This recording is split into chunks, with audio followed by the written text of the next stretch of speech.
My greetings to you, brothers and sisters, on this fine Sunday. Now, I wanted to share a dream that I had with you. And why am I sharing a dream? It's just a dream. We all have dreams. It's because I've had this dream twice now, and it's progressed over 2 nights. And I see that less of a dream and more of a message that I need to share. So if I can just describe it for you.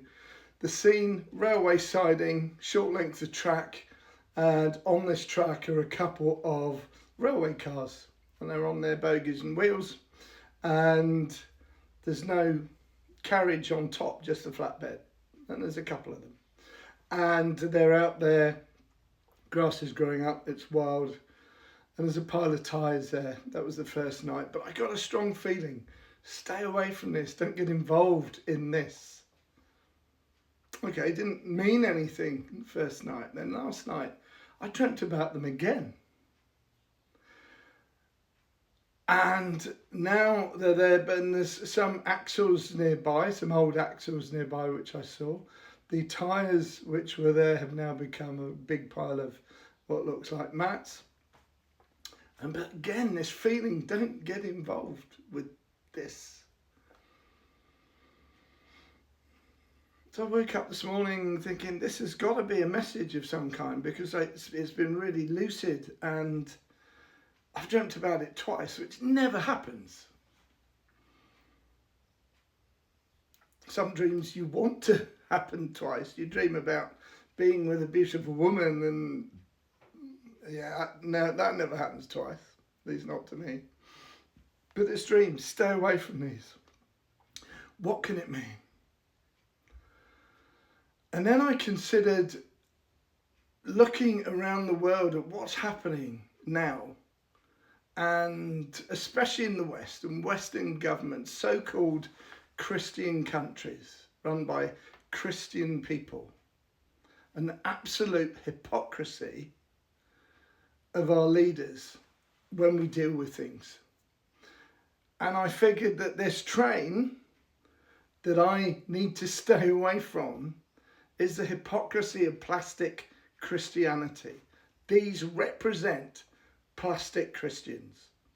And when I say plastic Christians, I mean the kind of people that use Christianity as a comfort blanket. They wrap themselves in it. I'm a Christian.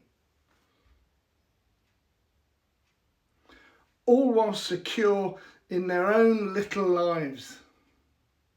And yeah, they may give occasionally to charity. But by and large, they stick with their own. They look down on people who are worse off than them. And they do nothing.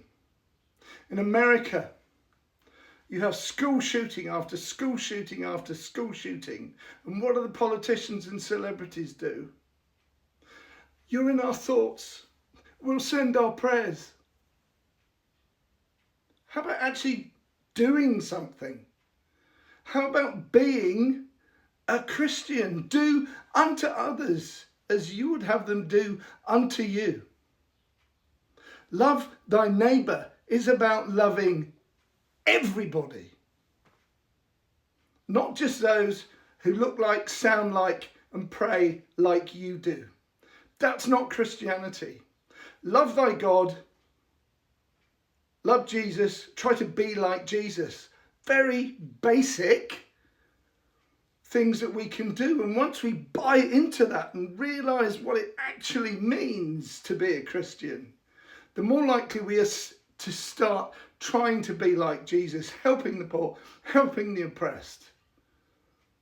Actually doing something about trying to save lives, rather than seeing the right to own a gun as being more important than somebody else's right to life.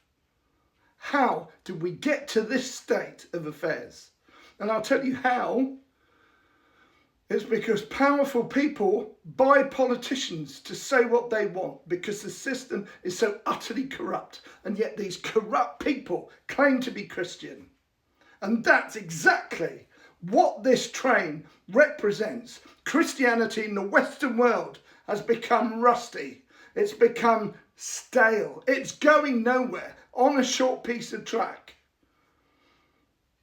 And the more the system continues to be like this, the more those cars are going to rust. And I open the mats and find the towels and the clothing and the aid that's not being distributed.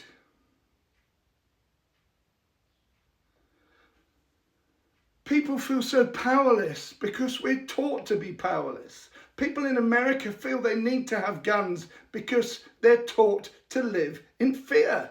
It's as simple as that. And that is a fear that Donald Trump exploited to become president. People are afraid, and when people are afraid, they will look to the person who promises everything's going to be all right. But nobody says, oh, you've got to do something. People go, oh, hang on a minute. No, it's not my job. I'm not doing anything. We're electing you to do that. We want you to do something. And therein lies the problem. We elect corrupt politicians bought by the 700 or 800 billionaires in America who control the country's oligarchs. Christianity doesn't have a chance, except it does. If we embrace Jesus, if we embrace love thy neighbour, we realise that these people are not acting in our best interests. The majority has a voice.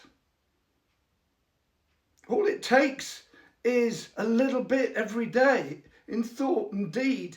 Is what I'm saying a Christian thing to do? And a lot of the time it won't be. And I'm exactly the same. I'm not perfect by any stretch of the imagination.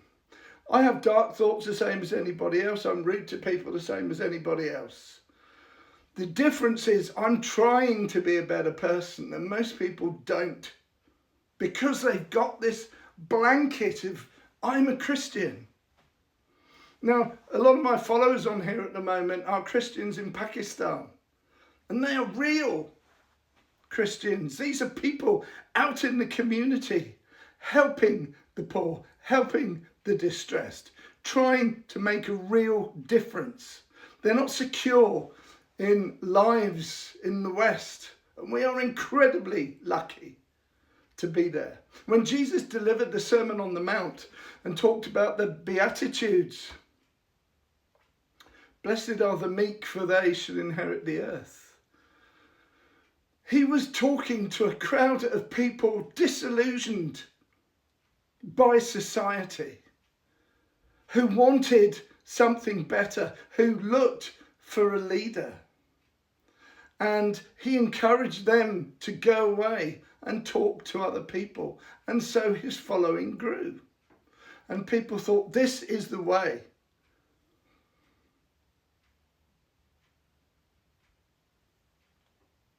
If we are truly to be Christians, we have to make a difference every day. Who can I help? Who can I offer a kind word to? It doesn't have to be some huge magnanimous gesture. Little things. Be more polite. Smile at people. Don't go into the store and say, I want this. Say, please, can I have? Be a nicer person. Sorry for that. It's been a bit of a cathartic rant, but I wanted to just pass on my dream about this train, because the train can be rebuilt. We can lay new track. We can build the cars. We can oil the wheels. We can put the aid onto the train, and we can get that train rolling. And that train should be rolling. And we can build the track long enough to go around the world, so that everybody gets a chance to get on board. Everybody gets a chance to get some of the help that it contains.